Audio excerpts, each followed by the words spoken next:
Alors allons-y, on va refaire quelque chose d'un peu similaire. Vous prenez l'outil rectangle. Ah bah tiens, là, j'avais sorti les outils tout à l'heure, ils sont là. Outil rectangle. Vous tracez avec la touche Shift. Ouais, peut-être un peu grand là. Je vais peut-être le redimensionner avec l'outil de transformation. Avec la touche Shift enfoncée pour que ça reste un carré. Voilà.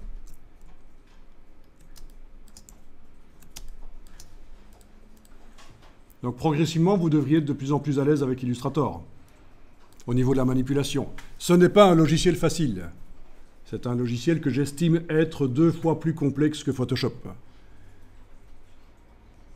Ce qui pourrait surprendre ceux qui ne connaissent pas Illustrator et qui connaissent Photoshop, ils se disent oui, Photoshop c'est quand même parmi tous les logiciels Adobe le plus complexe. Eh bien non, figurez-vous que c'est un des plus simples en fait. Parce que dans Photoshop on travaille sur des champs de pixels, du bitmap, alors que ce soit dans Illustrator ou même InDesign, ce sont des objets qui se superposent, c'est du vectoriel, c'est complexe.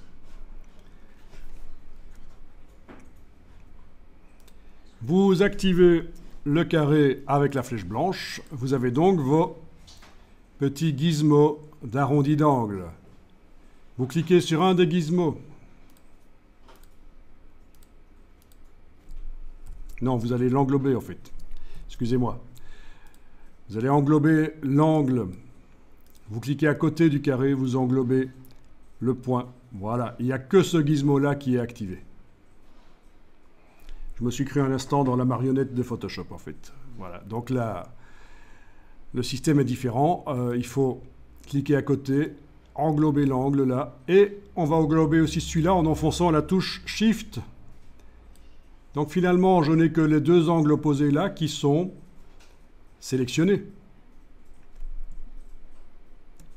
Et je bouge l'angle, et on voit que ça modifie uniquement ces angles-là. Voilà, vous avez un effet assez connu où on a un carré dont deux angles opposés ont été arrondis et deux angles opposés sont restés droits. Ça peut être très sympa. Voilà.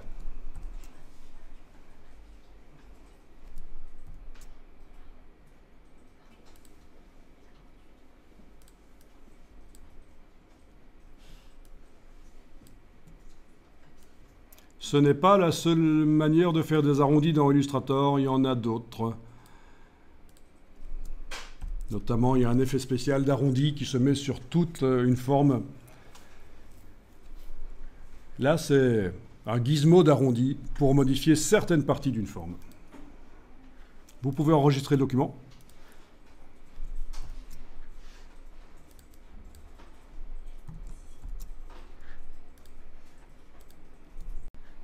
Alors ici, on va faire un effet un peu comme celui qu'on avait là, sauf que on ne va pas faire des formes, on va faire une lettre.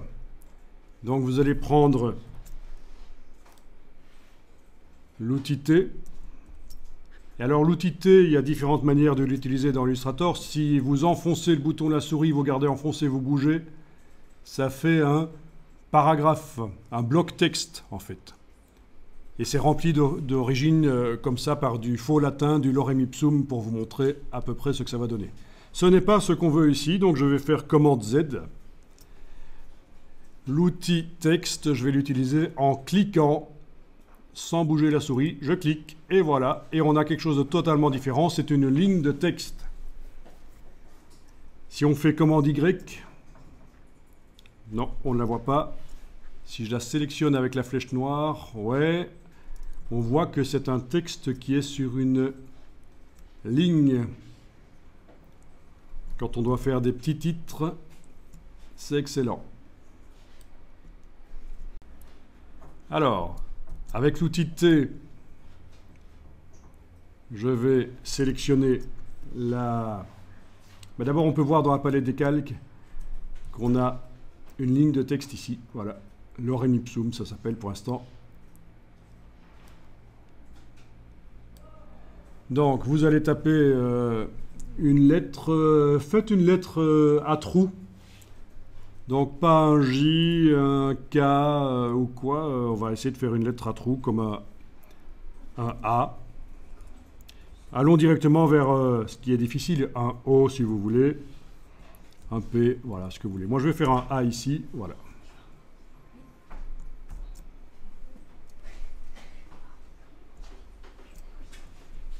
Oui, parce que si on utilise une lettre qui n'a pas de trou, ça va faire comme une forme toute simple.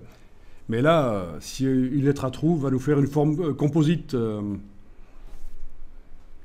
tracé transparent. Alors, il y a différentes manières d'agrandir la lettre. Une des manières les plus simples et faciles et graphiques, c'est de sélectionner avec la flèche noire. Puis, utiliser l'outil de transformation manuelle. Et prendre une poignée du coin. Et avec la touche Shift, agrandir. Vous pouvez faire en plusieurs fois si vous voulez. Voilà. Outil de transformation manuelle.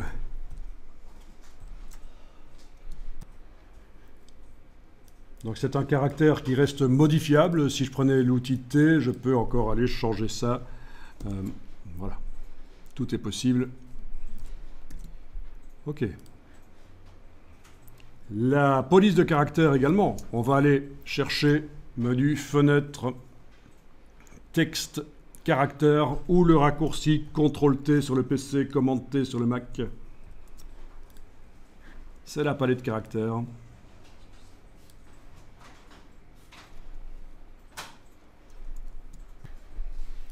Et donc, vous allez pouvoir changer la police. Il suffit que la ligne soit sélectionnée. Pas besoin de sélectionner avec l'outil T et que la lettre apparaisse en négatif, vous voyez. Et là, vous pouvez passer en revue les polices ou taper le nom d'une police que vous connaissez là. C'est vous qui voyez.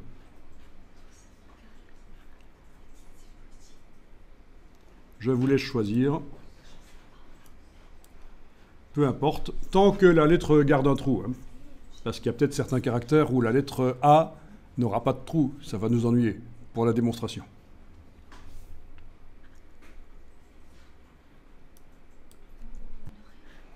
Enregistrer le document. Alors ce document, à ce stade-là, avec la police que j'ai choisie là, ne fonctionnera correctement que si la police est également installée sur l'ordinateur sur lequel je transfère le document. On est d'accord, hein, parce que c'est une police modifiable. Mais bientôt, on va la vectoriser. Et là, ça passera sur n'importe quel ordinateur. Si le caractère là est vectorisé, ça passera sur n'importe quel ordinateur. C'est plus une police, ce seront des dessins. Alors, vous allez vectoriser la police avec le menu texte vectorisé, en supposant que la ligne de base de la police est sélectionnée avec la flèche noire. Menu texte vectorisé. Et voilà. Au niveau de son aspect, si je clique à côté, elle n'a pas changé d'aspect. Mais par contre, c'est un dessin maintenant. Si je m'amuse à prendre la flèche blanche plus, cliquer à côté et aller bouger le trou ici, ben voilà. C'est plus un trou là où ça ne se superpose pas. Je vais faire commande Z plusieurs fois, voilà. OK.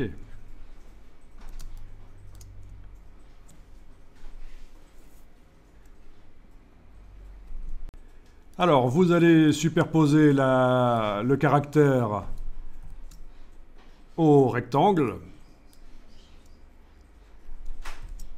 Vous allez sélectionner le tout en englobant avec la flèche noire.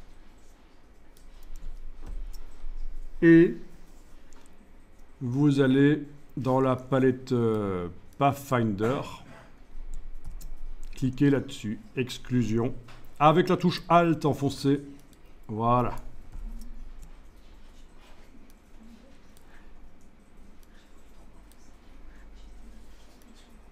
Donc, dans la palette des calques, on a deux formes composées. La forme composée là, c'est bien sûr celle de l'autre plan de travail.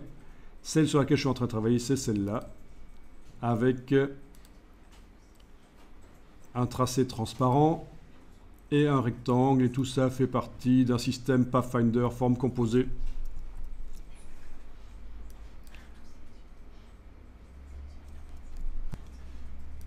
Alors, avec la flèche blanche plus, on va pouvoir tester. Je clique à côté, je clique sur le rectangle, je prends l'outil de transformation manuelle, je le tourne, je le repositionne. Voilà, c'est sympa. Alors, on va prendre directement la logique du créateur de logo, c'est-à-dire que on va dupliquer. Quand on a obtenu quelque chose qui nous plaît, on prend, enfin il suffit avec la flèche noire de cliquer, on sélectionne le système, tout le système de forme composée, et on va dupliquer avec la touche Alt et mettre en dessous là. Et puis on va tester. Tiens, qu'est-ce qui se passe si cette forme-là, finalement, elle est plutôt droite, et celle-là, avec son trou, clic, majuscule clic, attention, clic, shift clic, celle-là, avec l'outil de transformation, je vais la tourner. Voilà. Et donc pour dupliquer, j'ai déplacé avec la flèche noire l'objet en enfonçant la touche Alt. Dans les logiciels Adobe, quand on veut dupliquer, c'est toujours comme ça. Alors, ici, je vous montre la suite, la logique. Je vais prendre l'outil plan de travail. Que ce soit un A4, ça ne m'intéresse pas plus que ça. Je vais juste agrandir le plan de travail avec la poignée ici. Pourquoi ? Parce que avec la flèche noire, j'englobe ça, et avec Alt, je le mets là. Pourquoi ? Pour pouvoir faire de nouveaux tests. En cliquant à côté, la flèche blanche plus, clic, majuscule, clic, bouger. Donc je suis en train de faire des tests de logo, quoi. Je recommence encore, voilà, voilà. Ah tiens, cette fois-ci, je vais le garder là en bas à gauche, je trouve que c'est génial. Je suis génial, disons-le franchement. Clic, majuscule, clic. Et... non mais ça aide, on se motive comme on peut. Et avec l'outil de transformation manuelle, je vais redimensionner. Voilà. Et la touche Shift. Et la touche Alt en plus si on veut. Comme ça, ça redimensionne, la lettre reste en place. Ça, on n'a jamais vu. Je vous l'ai dit, avec la touche Shift, quand vous bougez, quand vous redimensionnez, ça va permettre de garder les proportions. Mais si en plus vous enfoncez la touche Alt quand vous faites ça, l'objet reste en place, au même endroit. Je vous montre sans la touche Alt, mais avec la touche Shift. Avec la touche Alt et la touche Shift, vous voyez, c'est différent. Très bonne astuce dans Illustrator. Voilà. Donc c'est comme ça qu'on fait différentes versions. Alors ici, je suis allé dans LinkedIn Learning. C'est une des plateformes qui existent pour apprendre les choses qui concernent le graphisme, la 3D, la vidéo, etc. Ce n'est qu'une des plateformes. Elle est réputée pour proposer des formations qui ne sont pas extrêmement avancées. Surtout en 3D et en vidéo, ça ne va pas très très loin. En graphisme, ça va un peu plus loin. Et là, je suis allé chercher une petite vidéo de Aaron Drapling qui est intéressante. Donc, vous n'y avez accès que si vous avez LinkedIn payant, en fait. Hein. Donc, je ne vous dis pas qu'il faut que vous alliez chercher ça après ou que vous devez prendre LinkedIn payant. Pas du tout. Hein. Je vous montre juste rapidement ici, sans le son, la procédure donc, de création d'un logo. Parce que c'est important de comprendre que quand on crée un logo ou quelque chose, il faut le faire d'abord sur le papier. Il faut faire des recherches sur le papier, c'est ce qu'il est en train de faire là, vous voyez. D'abord là, il est en train d'écrire...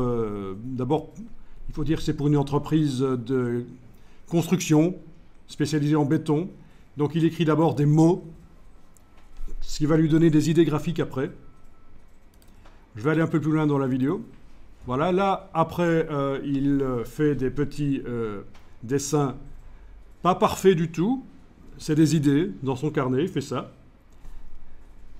Et puis, à un certain moment, là, il utilise un livre qui donne des idées.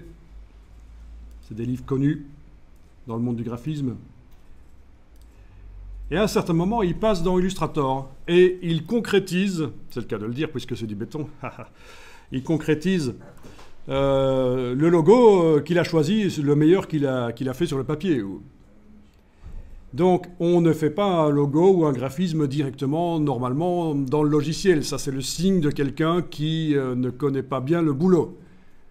Quand on reçoit un stagiaire en entreprise et qu'on lui demande de faire un logo et qu'il démarre directement de rien dans Illustrator ou Photoshop, on se dit, mauvaise formation. Non, une bonne formation, c'est d'abord de faire des petits crayonnés. Et puis, on utilise le logiciel un peu comme le carnet de croquis, c'est-à-dire que techniquement, ça ne doit pas être parfait techniquement. On l'utilise un peu comme si c'était du papier découpé. On fait du bricolage dans Illustrator. C'est ce qu'il est en train de faire, du bricolage.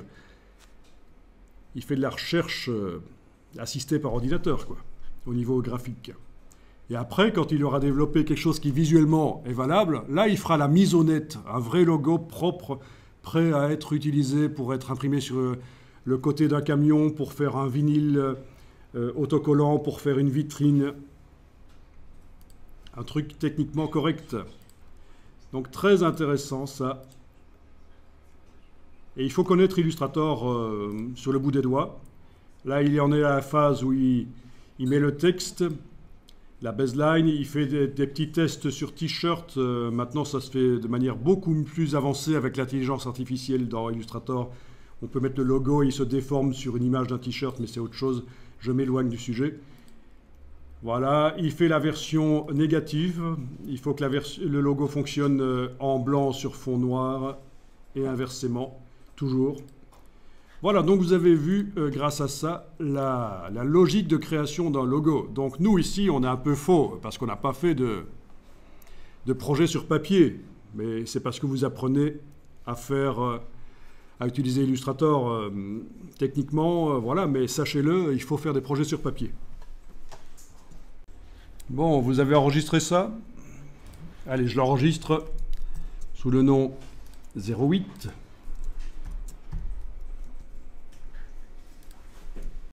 Et alors, pourquoi ne pas ajouter un graphisme à ça?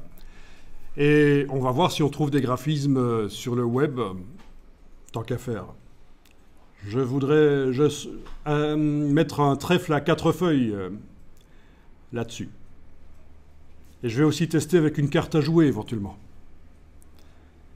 qui va se combiner pour faire un logo plus graphique encore que simplement avec une lettre.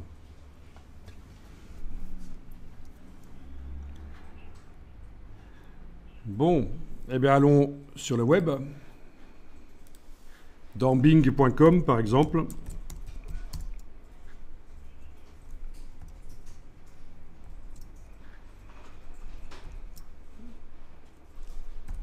Alors, un trèfle, je crois que c'est en anglais, c'est Cloverfield, si mes souvenirs sont bons. Mais je peux me tromper. Non? Comment est-ce qu'on dit un trèfle en anglais? Clover. Ah oui, Clover, tout simplement. Cloverfield, c'est le film. Clover. Alors, dans les filtres...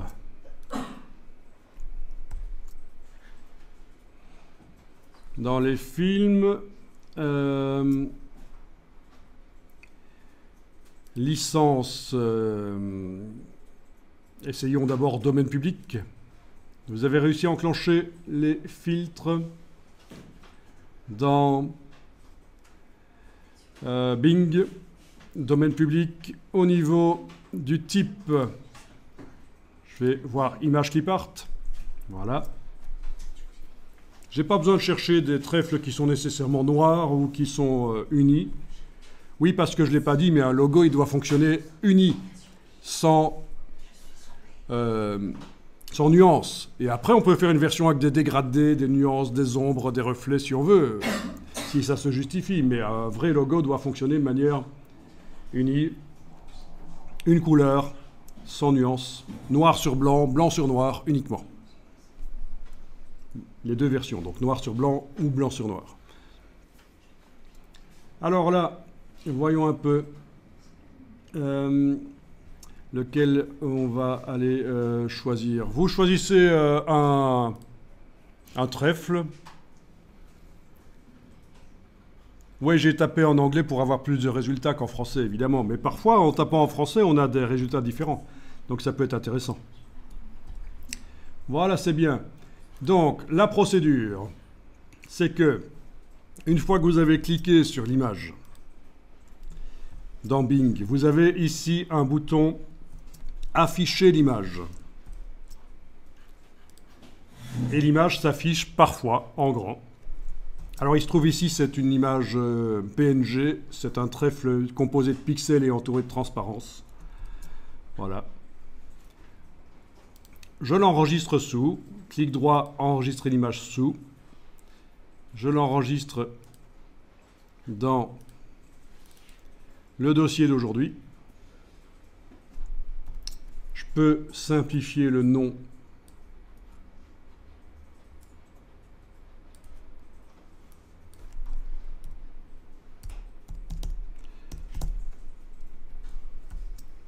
Voilà. Est-ce que tout le monde a réussi à télécharger un trèfle? Alors parfois, ce sera un trèfle qui est directement vectoriel. Surtout si je tape SVG à la suite du nom de ce que je recherche, j'ai beaucoup de chances de tomber sur des trèfles qui sont déjà des vecteurs.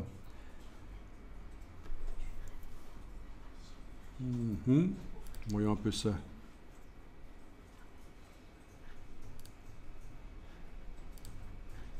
Non, là c'est du PNG. Enfin, ça peut arriver, donc que vous ayez directement... Voilà, en voilà. Ça termine par SVG. Je vais le prendre aussi pour le cas où certains parmi vous aient téléchargé un trèfle qui n'est pas pixel, mais qui est directement vectoriel.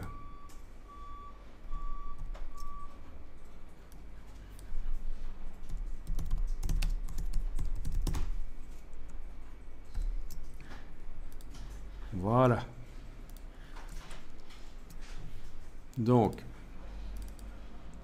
le premier, là, c'était un trèfle composé de pixels, donc comme dans Photoshop, et celui-là est un trèfle composé de vecteurs, comme dans Illustrator.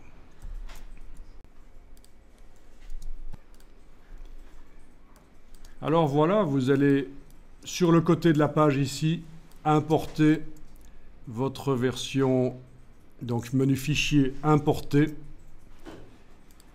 la version pixel donc, que vous avez. Et donc apparemment, aucun d'entre vous n'a téléchargé un SVG. C'est bien. Importer. Et alors, il ne faut pas juste cliquer parce que ça arrive à n'importe quelle taille si on clique. Là, je vais cliquer, on va voir à quelle taille ça vient. Ben, c'est immense, j'annule. Fichier importé. Trèfle pixel. Il faut enfoncer la souris, garder enfoncé et bouger. Comme ça, vous déterminez la taille au moment où vous importez dans Illustrator. Vous avez des diagonales, c'est normal. C'est parce que dans la boîte d'importation, chez vous, l'option liée était cochée. Mais ce n'est pas grave, ça n'a aucune influence pour la suite. L'image va de toute façon très vite disparaître. Parce qu'on va vectoriser l'image. Votre image est sélectionnée. Dans la palette des calques, on voit qu'on a une image. Alors, on va aller dans la boîte de vectorisation. On va voir un peu comment ça va se passer parce que vous avez une boîte de vectorisation qui est peut-être un peu différente de la mienne. On va voir. Menu fenêtre, vectoriser, vectorisation d'image. Tout en bas, menu fenêtre, vectorisation de l'image. Est-ce que vous avez une boîte qui ressemble à la mienne ou est-ce que vous avez un bouton vectoriser Et vous n'avez pas de case aperçue. Ah! Si vous avez une case aperçue, vous pouvez la cocher. C'est la même chose que de cliquer sur vectoriser. Vous ne pouvez pas appuyer sur aperçu, appuyer sur vectoriser alors. Je ne sais pas pourquoi, mais bon voilà, c'est comme ça. Et alors chez moi, chez vous aussi, je suppose, ça vous met un petit message. Cette image est très précise. C'est ça que ça veut dire en fait. Hein. Cette image est très précise, ça risque d'être un peu lent pour la vectoriser, mais c'est pas grave. Vous cliquez sur OK. Et voilà. Vous ne voyez rien ou presque rien. Vous êtes en vectorisation mode noir et blanc. On est d'accord? Vous avez un curseur seuil. Vous jouez sur le curseur seuil. Je pense que le mettre vers la droite va aider. Voilà. Alors, vous avez un endroit, il est indiqué couleur limitée. Si vous cliquez sur couleur limitée, vous allez trouver noir et blanc. Et vous serez comme moi avec une vectorisation en noir et blanc. Donc une fois que vous avez vectorisation noir et blanc, le curseur seuil et vous devriez finalement voir le trèfle noir sur fond blanc.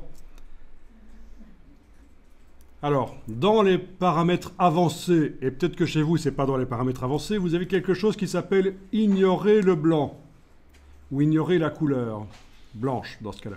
On ne va pas le faire, on va faire comme si on avait oublié de le faire. On ne va pas cocher ignorer la couleur. Et ce que vous avez donc obtenu là, ce sont des vecteurs. Regardez dans la palette des calques, votre image, qui s'appelait image tout à l'heure, s'appelle maintenant vectorisation de l'image. Enregistrez le document.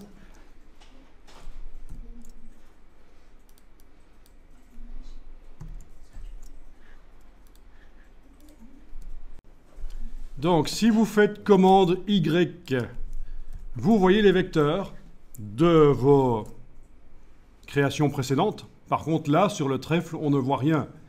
C'est parce que la vectorisation n'est pas décomposée, on n'est pas sorti on n'a pas finalisé la vectorisation. Elle est toujours modifiable en quelque sorte. Oui, c'est pour ça que dans le panneau vectorisation, tout n'est pas grisé, c'est encore modifiable.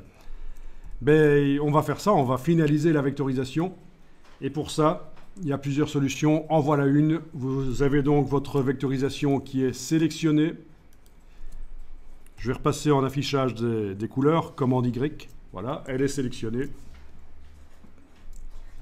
Et vous allez dans le menu Objet, Vectorisation, Décomposer. Objet, Vectorisation, Décomposer. Objet, vectorisation d'image décomposée. À ce moment-là, le mot vectorisation d'image a disparu de la palette des calques parce que ce n'est plus une vectorisation, ça a été transformé en vrai vecteur.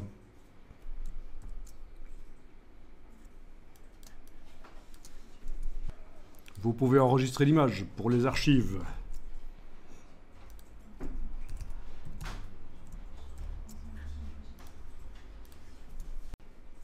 On a des vecteurs blancs qui ne nous servent pas là. On va un peu voir ce qui se passe avec la flèche blanche plus. Ça, c'est parce qu'on n'a pas coché l'option ignorer la couleur. Donc les parties noires, non, les parties vertes de l'image ont généré des vecteurs noirs là. Les parties blanches ont généré des vecteurs blancs.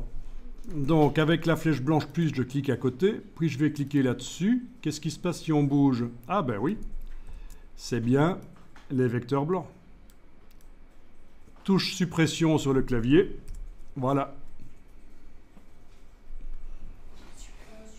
Donc n'oubliez pas de cliquer à côté avant d'utiliser la flèche blanche plus sur la partie blanche. Sinon tout reste sélectionné. Et là, je vais faire une copie. Avec la flèche noire, je sélectionne ça. Et avec la touche Alt, je déplace, c'est une copie.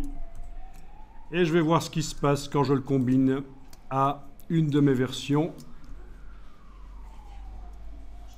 Alors, je vais agrandir le plan de travail avec l'outil plan de travail. Voilà.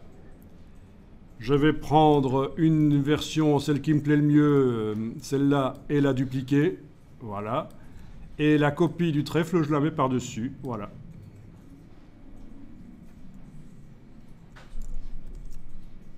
Donc j'ai agrandi le plan de travail, j'ai fait une copie de ma version du logo, entre guillemets, qui me plaît le mieux. J'ai fait une copie du trèfle. Et là, je vais sélectionner le tout et demander de faire un tracé transparent. Ah, oui, un tracé transparent. Donc, je sélectionne le tout. Et avec le Pathfinder, touche Alt, je clique là-dessus. Et voilà.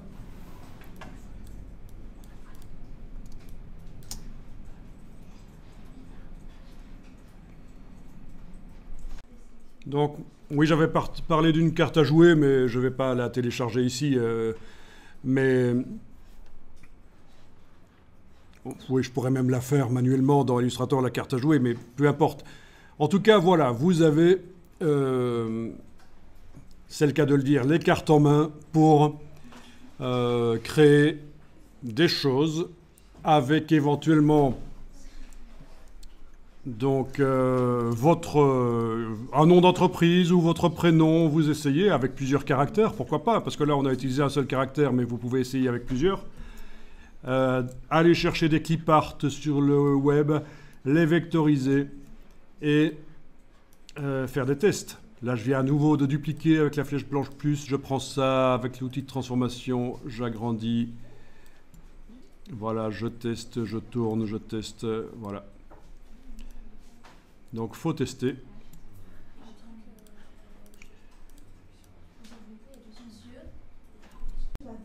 Donc, ce qui est arrivé chez toi, c'était assez bizarre. On n'arrivait pas à faire les choses convenablement. Et c'était les autres objets du plan de travail qui influençaient. Donc, voilà ce que j'ai fait pour arriver à résoudre le problème chez toi. C'est que j'ai pris... Et si je le dis là maintenant, c'est que ça pourrait arriver à certains.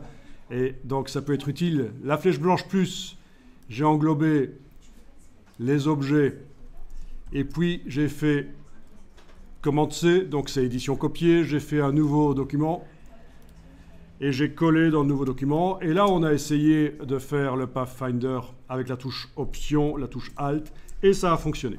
Voilà. Donc voilà, ça peut aider certains. Bon, ben une fois que c'est fait, ben tiens, je vais créer un nouveau plan de travail. Je vous montre rapidement ce que vous pourriez faire pour la suite. Nouveau plan de travail. Avec la flèche noire ici, je vais sélectionner tout ce système.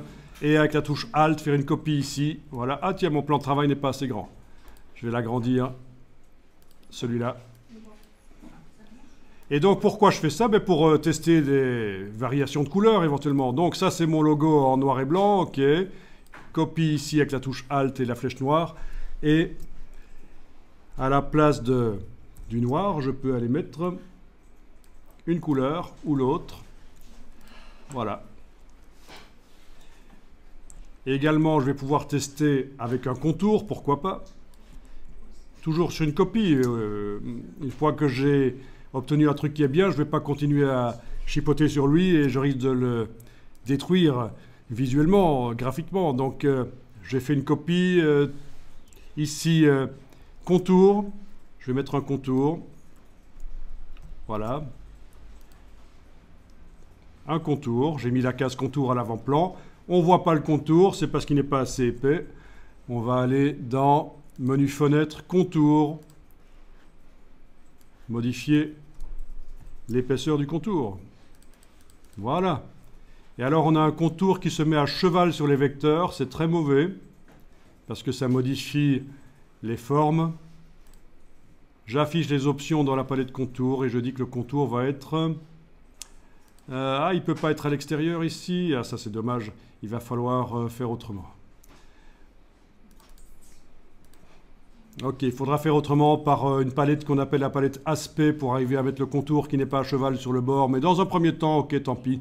On le met comme ça. Voilà. Il y a plein de choses à faire, hein. Au niveau des contours,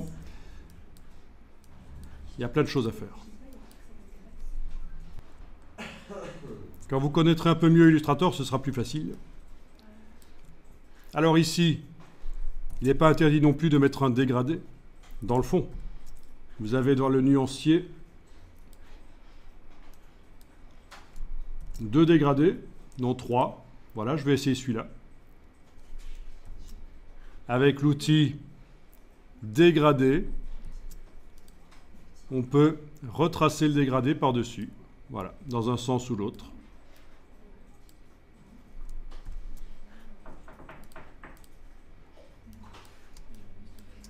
Donc ce sont les différents tests couleurs qui peuvent être faits après. Moi, ce qui m'intéresse, c'est surtout que vous soyez arrivé aujourd'hui à faire un effet graphique comme ceci, avec l'exclusion. Et alors, si vous voulez d'autres dégradés,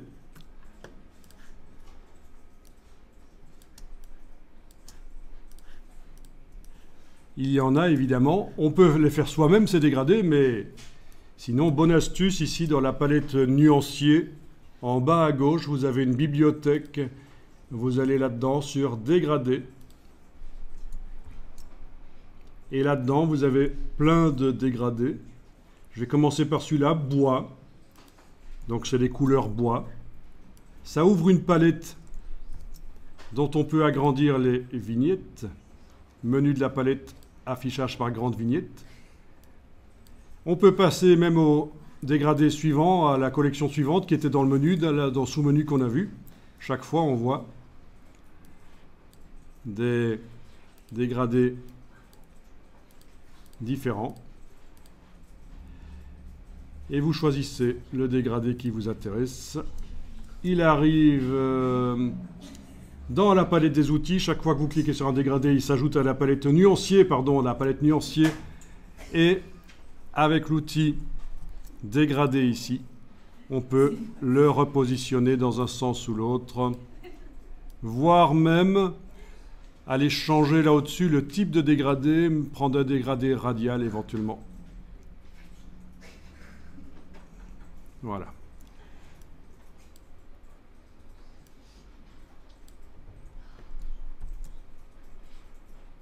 Et par la palette dégradée, et je terminerai avec ça, menu fenêtre dégradé de couleur.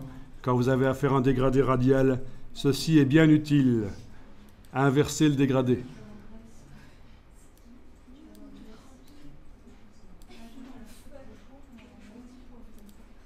Inversion du dégradé.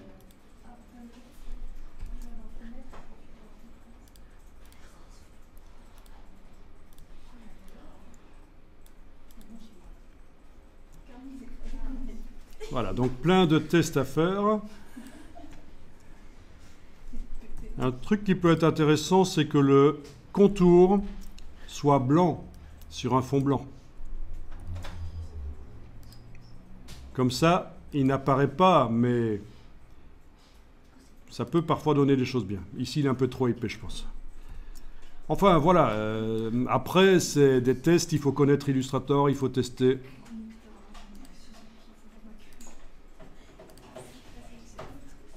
Ok, le contour blanc ici, ça ne donne pas bien. J'oublie ça. Bon, ben enregistrez le document.